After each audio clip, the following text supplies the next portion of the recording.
Assalamualaikum warahmatullahi wabarakatuh. Perkenalkan, kami dari kelompok 1. Kami akan mempresentasikan laporan hasil analisis ikan glowfish yang bernama neon. Halo, saya Seliawati. Saya Jerry Irawan. Saya Sri Wahyuni. Saya Hedi Fitriani. Pertama saya akan menjelaskan dari analisis permasalahan berdasarkan pengamatan selama 1 minggu ditemukan beberapa masalah utama yang dihadapi ikan glowfish dalam akuarium yang dapat mengaruhi kesehatan fisik maupun psikologis mereka. Pada minggu kedua, neon, tepatnya pada Rabu 12 Maret 2025, neon meninggal dengan beberapa penyebab yang kami perkirakan sebagai berikut. Yang pertama, stres akibat lingkungan baru. Ketika ikan glowfish, yaitu ikan neon, dipindahkan ke akuarium baru, mereka cenderung mengalami stres yang ditunjukkan dengan beberapa perilaku seperti yang pertama, berenang cepat dan tidak terarah. Yang kedua, bersembunyi di sudut atau di balik dekorasi. Yang ketiga, warna tubuh tampak lebih pucat dibandingkan kondisi normal. Yang keempat, perbedaan suhu dan kualitas air dibandingkan dengan tempat alasnya. Jelaskan pada tata cara perawatan yang benar untuk ikan glowfish atau ikan neon bahwa perawatan ikan glowfish atau penempatannya harus pada suhu air dengan rentan suhu ideal antara 22 sampai 28 Celcius tergantung pada spesies asal ikan. Yang kelima, adaptasi terhadap pencahayaan dan dekorasi baru.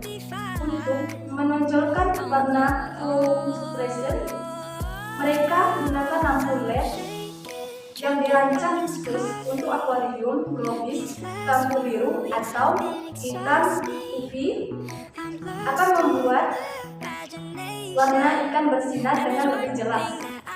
Durasi pencahayaan selama 8-12 jam. Jangan terlalu lama menyalakan lampu karena bisa menyebabkan stres pada ikan dan memicu pertumbuhan alga. Kami memprediksikan penyebab ini dikarenakan kami tidak menggunakan pencahayaan apapun, bahkan pada beberapa waktu yang berada dalam kegelapan karena pemilik mematikan lampu pada malam hari. Yang keenam, kehadiran ikan lain yang belum dikenali yang dapat menimbulkan rasa takut atau kompetisi sosial. Kami menambahkan 1 jenis ikan dengan jenis yang berbeda dengan neon ke dalam akuarium tempat neon dipelihara selama beberapa hari terakhir sebelum neon meninggal. Namun, kami telah memastikan bahwa ikan glowfish atau ikan neon dapat digabung dengan ikan jenis lain yang kami tambahkan. Namun, setelah kami menambahkan ikan lain bersama neon, ternyata neon mengalami perubahan singkat pada kesehariannya. Maka, dari itu kami mengasumsikan ini sebagai salah satu masalah yang dialami. Yang kedua, persaingan dan agresivitas antara ikan dalam akuarium yang berisi beberapa ekor glowfish. Sering terjadi perilaku agresif seperti pertama, mengejar ikan lain dalam akuarium. Kedua, kepadatan akuarium yang terlalu tinggi sehingga ikan merasa terganggu oleh kehadiran ikan lain. Pastikan akuarium yang digunakan cukup besar, setidaknya 8-75 liter. Untuk ikan kecil seperti glowfish, danio, dan tetra, dan lebih besar jika memelihara jenis seperti glowfish sal, karena ikan ini memerlukan ruang untuk berenang bebas. Pelihara glowfish dalam kelompok kecil minimal 5-6 ekor. Terutama untuk jenis sosial seperti danio dan tetra, mereka lebih sehat dan aktif ketika berada dalam kelompok. Dari teori tersebut dapat disimpulkan bahwa akuarium yang kami sediakan jelas kurang memadai tempat tinggal beberapa ikan globis. Sekaligus ditambah lagi kami menambahkan ikan jenis lain pada akuarium tersebut, jadi kami menyimpulkan ini sebagai salah satu permasalahan hewan. Yang ketiga, kurangnya tempat persembunyian yang memicu persaingan dalam mencari wilayah aman pada akuarium yang kami sediakan. Kami menambahkan beberapa hias dan tanaman hias akuarium di dalamnya. Namun dengan tempat yang terbatas, maka tempat persembunyian atau tempat nyaman bagi ikan tentu kurang. Yang ketiga, penurunan nafsu makan. Beberapa ikan globis menunjukkan gejala kurang nafsu makan yang dapat mengarah pada kondisi kesehatan yang buruk. Gejalanya amati yaitu yang pertama, ikan hanya berenang tanpa tertarik dengan makanan yang diberikan. Yang kedua, ikan makan lebih sedikit dibandingkan hari sebelumnya. Yang ketiga, beberapa ikan tampak lebih kurus atau lemah. Penyebab utama penurunan nafsu makan ini adalah yang pertama, stres akibat lingkungan yang baru atau tidak stabil. Yang kedua, kualitas air yang buruk, misalnya akibat penumbuhan amonia atau nitrit. Baik, selanjutnya analisis kebutuhan.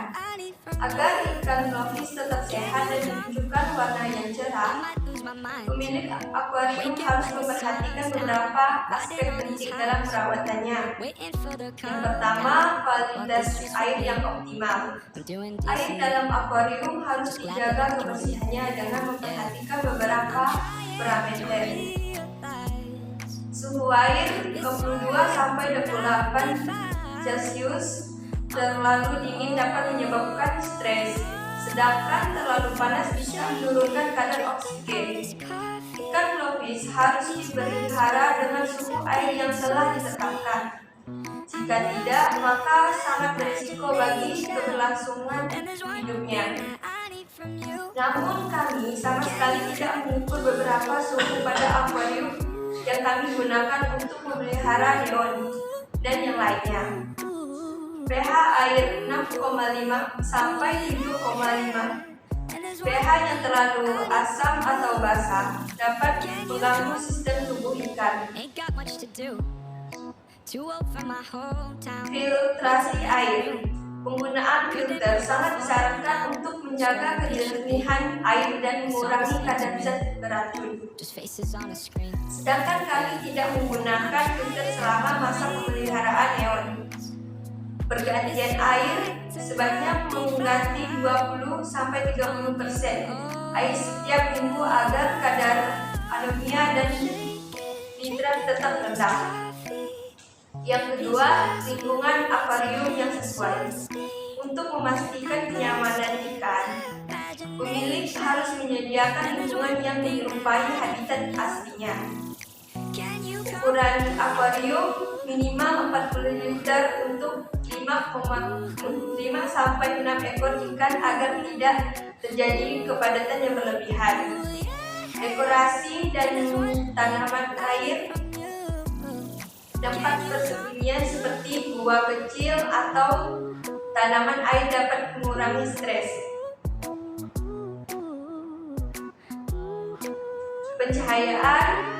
Pencahayaan yang sesuai, tidak terlalu terang atau terlalu redup, akan membantu mempertahankan warna cerah ikan. Yang ketiga, pola makan yang sehat dan teratur. Pemberian makanan yang baik sangat penting untuk pertumbuhan dan kesehatan ikan globis. Frekuensi makan 2 atau 3 kali sehari dengan porsi kecil agar tidak menyebabkan sisa makanan menumpuk dan mencemari air. Jenis makanan. Pelet khusus ikan hias, cacing beku, artemia, atau makanan lain yang kaya protein untuk menjaga warna ikan tetap cerah. Variasi makanan memberikan makanan berbeda dalam beberapa hari dapat mencegah kebosanan dan memastikan ikan mendapatkan nutrisi yang seimbang. Baik, yang selanjutnya D. Analisis solusi. Untuk mengatasi masalah yang dihadapi ikan glowfish selama masa pemeliharaan, berikut adalah beberapa solusi yang dapat diterapkan. Yang pertama, mengurangi stres akibat lingkungan baru. Saat memindahkan ikan ke akuarium baru, lakukan aklimatisasi dengan memasukkan ikan ke dalam kantong plastik berisi air asalnya dan perlahan tambahkan air akuarium selama 30-60 menit sebelum dilepaskan. Gunakan tanaman air dan dekorasi untuk menciptakan lingkungan yang lebih alami. Hindari suara keras atau perubahan cahaya mendadak yang dapat mengejutkan ikan. Yang kedua, mengatasi agresivitas antar ikan. Pastikan jumlah ikan sesuai dengan kapasitas akuarium agar tidak terjadi persaingan berlebihan. Tambahkan tempat persembunyian seperti batu atau tanaman buatan untuk mengurangi interaksi langsung. Jika ada ikan yang terlalu agresif, pisahkan ke dalam akuarium lain untuk menghindari luka pada ikan lain. Yang ketiga, menjaga nafsu makan dan kesehatan ikan. Pastikan kualitas air tetap bersih dan stabil dengan melakukan filtrasi dan pergantian air secara rutin. Berikan variasi makanan secara makan agar ikan tidak bosan dan mendapatkan nutrisi yang cukup. Amati perilaku ikan secara berkala untuk mendeteksi tanda-tanda penyakit lebih awal. Baik, dari beberapa analisis yang telah kami lakukan, kami menarik kesimpulan bahwa memahami sikap dan psikologis ikan glowfish sangat penting dalam memastikan kesejahteraan mereka di dalam akuarium. Lingkungan yang buruk, kepadatan yang tinggi, dan kualitas perawatan yang kurang baik dapat menyebabkan stres, agresivitas, dan penurunan kesehatan ikan. Sebagai pemilik, kami seharusnya wajib untuk mengerti permasalahan apa yang sedang dialami oleh ikan yang kami pelihara dan memenuhi kebutuhan yang dibutuhkan oleh ikan, serta mencari solusi yang tepat untuk menangani permasalahan yang sedang dialami oleh ikan. Pemahaman terhadap perilaku ikan ini dapat dihubungkan dengan pentingnya memahami psikologi konsumen dalam bisnis. Seperti ikan yang bereaksi terhadap lingkungannya, konsumen juga memiliki preferensi dan respon terhadap produk layanan. Jika sebuah bisnis gagal memahami perilaku konsumennya, maka strategi pemasaran yang diterapkan tidak akan efektif. Oleh karena itu, baik dalam pemeliharaan ikan maupun dalam bisnis, pemahaman terhadap perilaku dan psikologi menjadi kunci utama untuk mencapai keberhasilan. Demikian yang dapat kelompok kami sampaikan mengenai laporan analisis yang kami lakukan. Saya akhiri. Wassalamualaikum warahmatullahi wabarakatuh. See you.